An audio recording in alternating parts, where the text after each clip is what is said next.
So, I watched the One Piece live action, and unironically, it's really good. After 2 years of the main cast announcements, side character cast announcements, and trailers upon trailers upon trailers, the series produced by Netflix has finally been released on the streaming platform. Now, I'm something of a One Piece fan myself, and I've recently restarted reading the manga in preparation for the live action and for this review. So, anyone who's watching this, please pray for me, please, because this is gonna take a while.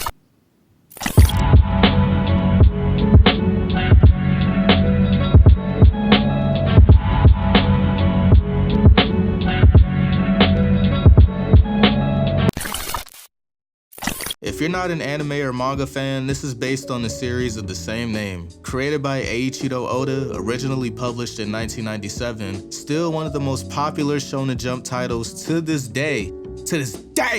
It's pretty much Japan's equivalent of Batman or Superman. Just as iconic, with longevity and impact to back it up, with all kinds of merch imaginable. One Piece figures, One Piece games, One Piece bath towels, One Piece bath bombs, One Piece condoms. Maybe. Hey yo, what the fuck? Throughout its 2-decade run, the franchise has not only become a staple within Japan, but a cultural worldwide phenomenon, and it hasn't shown any sign of slowing down, which, to no surprise, is why it got a live-action adaptation. The series follows Monkey D. Luffy, a small-town kid whose dream is to find Gold Roger's treasure, the One Piece, and become king of the pirates. Seems simple enough, right? And don't worry about forgetting this synopsis, cause he'll always make sure to bring it up any chance he gets. But Luffy can't do it alone, so he sails across the seas to find crewmates to help him along his journey, and this is what Season 1 focuses on. These 8 episodes cover pretty much the entirety of the East Blue arc of the anime. At first glance, this may seem like an issue considering they're trying to cram, like 11 and a half volumes worth of material in 8 episodes, but each episode is around an hour long, so they delve through a lot of story within each hour. Instead of doing a play-by-play of the entire season, I'm gonna give my thoughts on it. The strongest aspect of this live action is hands down the casting. Whoever the casting director was for the series did an amazing job in selecting the actors and actresses.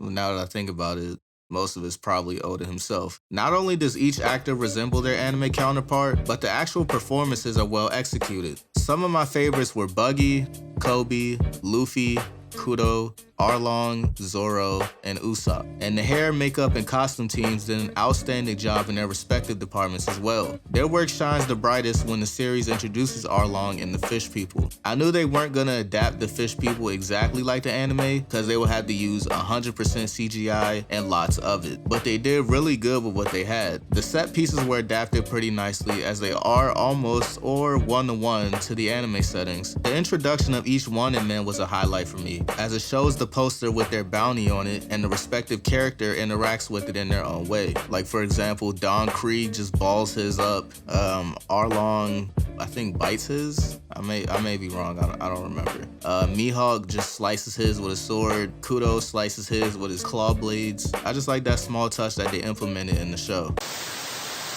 The fight choreography was another highlight for me. It was fast, but at the same time not too fast to where you blink and you miss something. I think that's the problem with a lot of Hollywood action movies, where the fight choreo is moving at breakneck speeds and then it gets camera cut to shit to portray intensity. Then I blink and I'm like, what the fuck just happened? He was up throwing punches, now he's on the ground, head facing the wrong way, foaming at the mouth. And I want to say, wait, go back, but I can't because we're in an AMC and there's no rewind at an AMC, so now I gotta wait a month and a half to see it digitally, but I don't remember what time it was in the movie that it happened, so now I gotta watch it from the beginning, and you're probably thinking, whoa, Jay, you could just get another ticket and see the movie again. Well, small-minded child, I could waste another $100, or I could wait and watch it online for, guess what? Free 99, you idiot.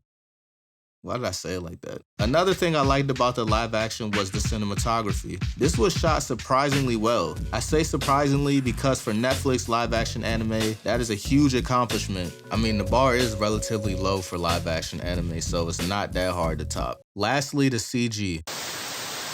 This was my main concern regarding the whole series because this is where a lot of live action adaptations fail, among other things. And for One Piece, it being as fictional as it is, you're gonna need a good amount of CG to pull off certain elements of the anime, mainly the devil fruit powers. However, I can happily say that that is no longer an issue as the VFX team did an outstanding job. There's no way to escape the cartoonish outcome that comes with the devil fruit abilities, and I'm glad they didn't shy away from that and even leaned into it at some points throughout the show. This is without a doubt Netflix's best attempt at a live action anime. I could sing its praises for hours. However, not everything about the show is perfect, unfortunately. If you're a fan of the anime and haven't seen the live action but were curious, know this. Don't expect a one-to-one adaptation. There are a lot of moments from the anime that are either switched around, changed, or cut for sake of time and relevance in the story the live action is trying to tell. Episode 1 starts off the same way with Gold Roger's execution, but after that, we're immediately introduced to teenage Luffy in his dinghy. His flashback is shown in fragments throughout the first episode, which brings me to my little nitpick of the show,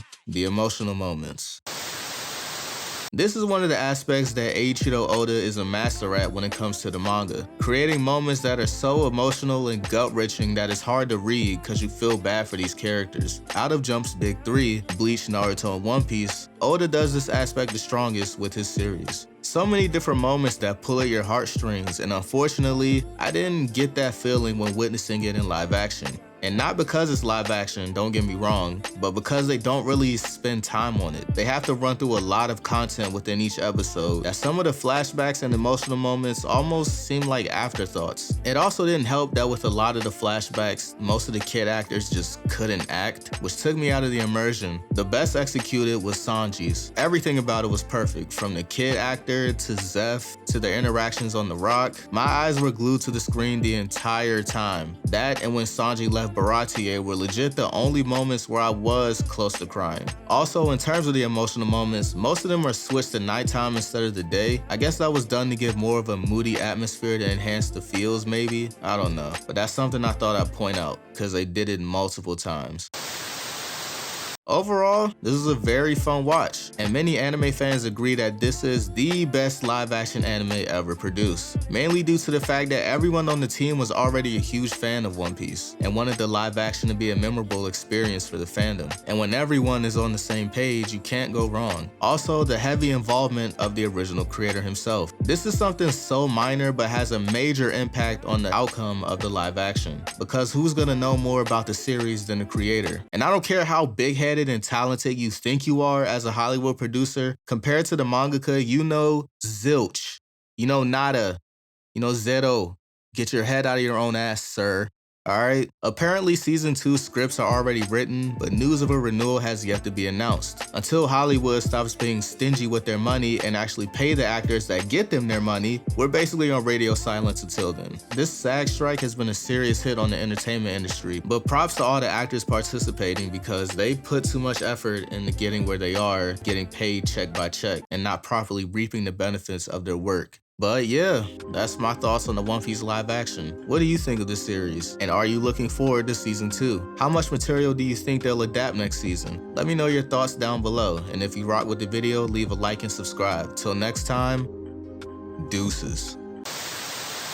I don't need no one else. With you, don't need no one else. Round her, I can lift my veils. Finally, I can be